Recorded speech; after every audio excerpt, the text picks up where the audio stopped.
Perkenalkan, nama saya Fergen Fernando, NPM saya 220907897. Saya akan membahas tentang penegakan hukum yang ada di Indonesia. Pertama, kita akan membahas tentang hukum itu terlebih dahulu. Hukum di Indonesia sendiri merupakan aturan yang dibuat untuk memberikan perlindungan terhadap hak warga negara Indonesia sendiri, terutama bagi hak asasi manusia. Lalu untuk hukum sendiri terdapat beberapa pengadilan yang digunakan untuk mengadili hukum itu sendiri. Yang pertama ada pengadilan agama, lalu kedua ada pengadilan militer, ketiga ada pengadilan tata usaha negara, keempat pengadilan umum.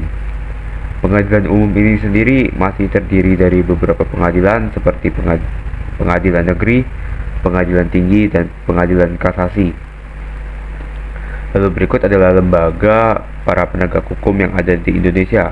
Yang pertama ada polisi, yang kedua ada kejaksaan, dan kejaksaan ini sendiri pun masih terbagi dalam beberapa kategori, yaitu ada kejaksaan agung, kejaksaan tinggi, dan kejaksaan negeri. Dan yang terakhir ada kehakiman. Saya akan mengambil contoh kasus, yaitu Henry Wirawan, pelaku pemerkosaan terhadap 13 santriwati dan dijatuhi hukuman mati serta kebiri kimia. Sebelumnya kita akan membahas terlebih dahulu apa saja yang telah diperbuat oleh Henry Wirawan ini sendiri.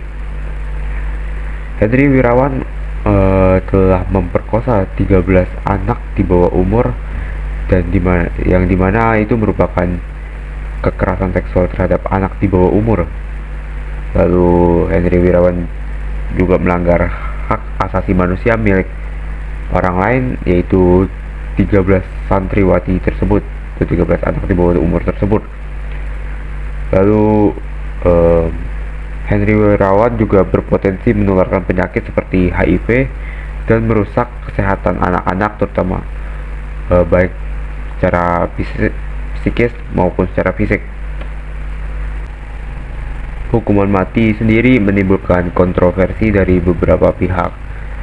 Masih dipertanyakan juga apakah hukuman mati ini menjadi hukuman yang layak bagi Henry Wirawan tersebut. Dalam pasal 6 ayat 1 ICCPR mengakui bahwa hak hidup merupakan hak yang tidak dapat dikurangi dalam situasi apapun. Sebagaimana berbunyi, setiap manusia berhak atas hak hidup yang melekat pada dirinya. Hak ini wajib dilindungi oleh hukum.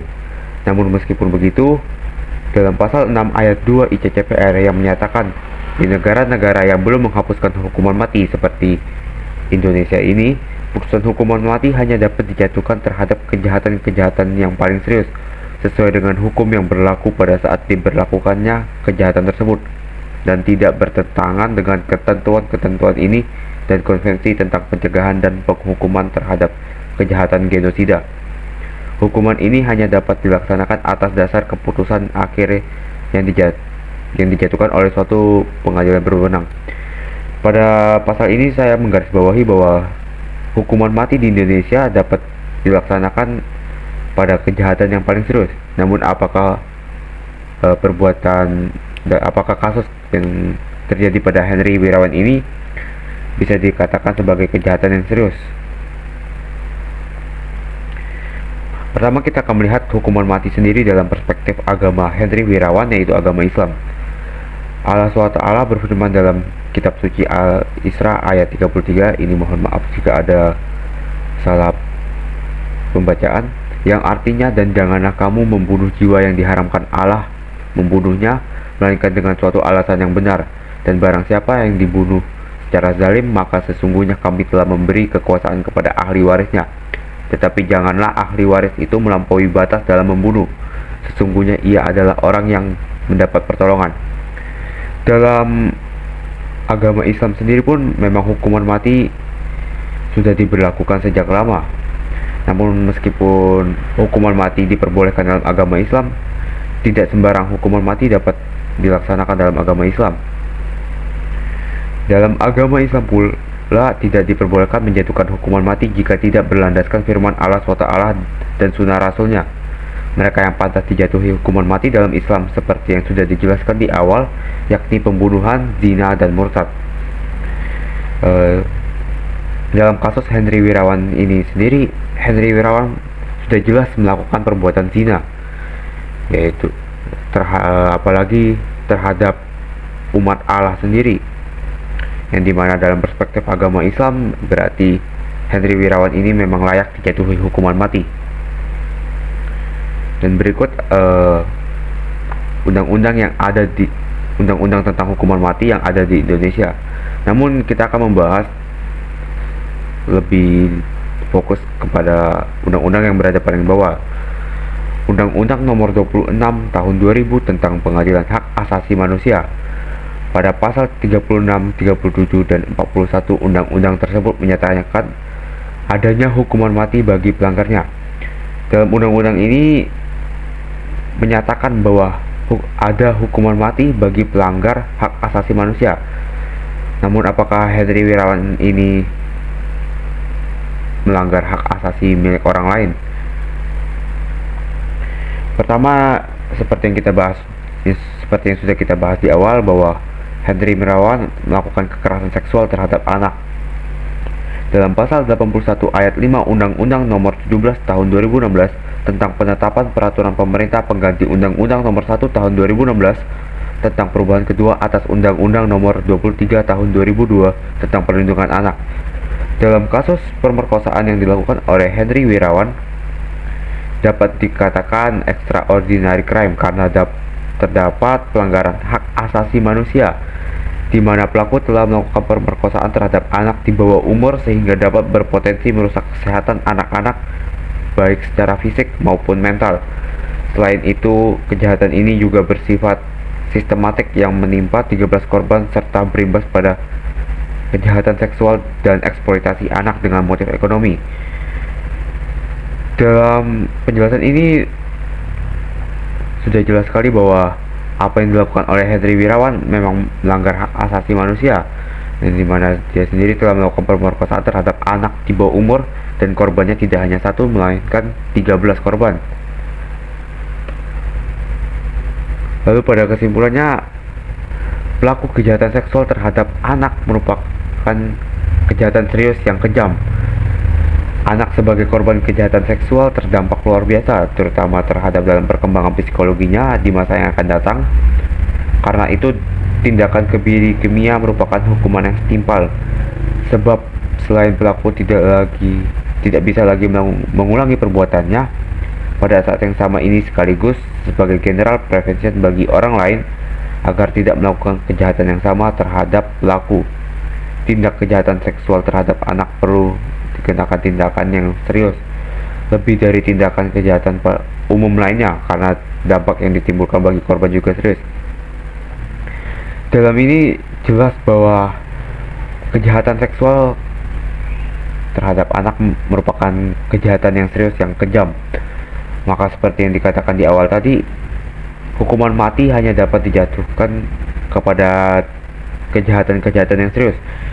Berarti dalam kasus Henry Wirawan ini, Henry Wirawan melakukan kejahatan seksual terhadap anak dan merupakan kejahatan yang serius.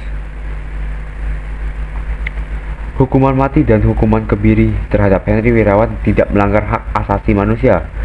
Justru pelakulah yang telah melakukan pelanggaran hak asasi manusia terhadap korban pelecehan seksual, sehingga menimbulkan trauma secara psikis maupun fisik.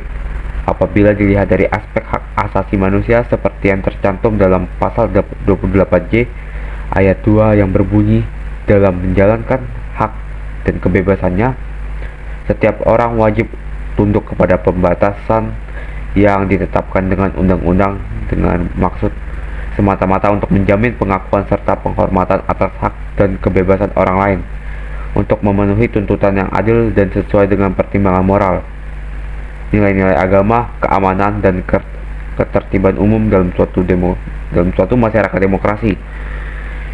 Berarti pada kesimpulannya, hukuman mati tidak melanggar hak asasi milik Henry Wirawan ini.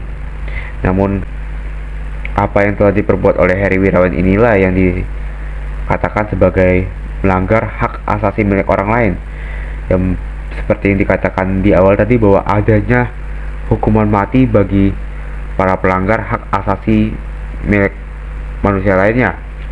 Yang berarti dalam ini Heri Wirawan memang layak dijatuhi hukuman mati. Dan berikut adalah